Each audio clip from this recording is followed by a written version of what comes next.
mukha naman siyang masama. Wow, life can be such a bitch for some people.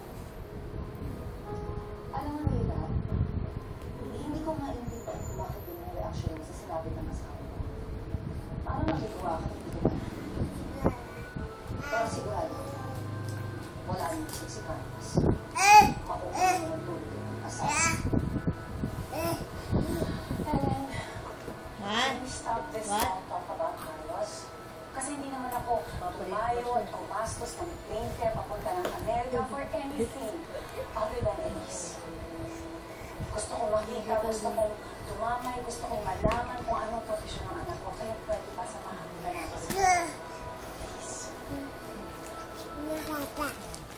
Sir, wala naman ako kasi hindi malaki ito sila.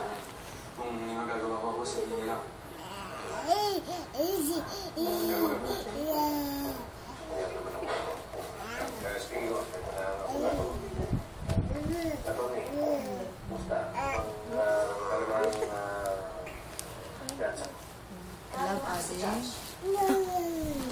Love addict. Ouch. Love addict.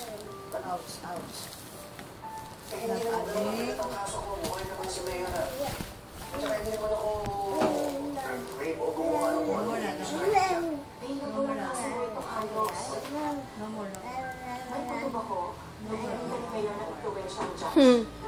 Para ipagay ang tingin. Hindi ko na makalabas dito.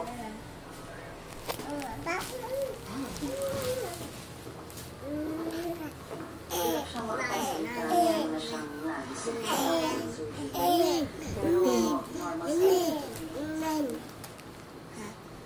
sa speech skills. Pero nakakapagsalita na siya.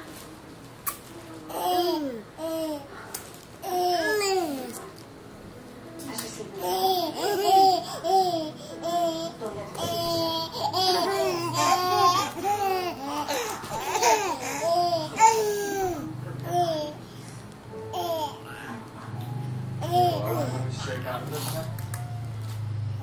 Malaman mo kung nangyayari nung nangyari sa tatay niya. Baka wala rin mag-alala rin eh. Sa palagay mo ba, walang kinalaman si Sir Carlos? Badsman. Badsman. Dali lang mo malaman kung nasasabi mo sa totoo. Pero dito, sitwasyon ngayon, hindi mo alam ko wala sa kasalanan.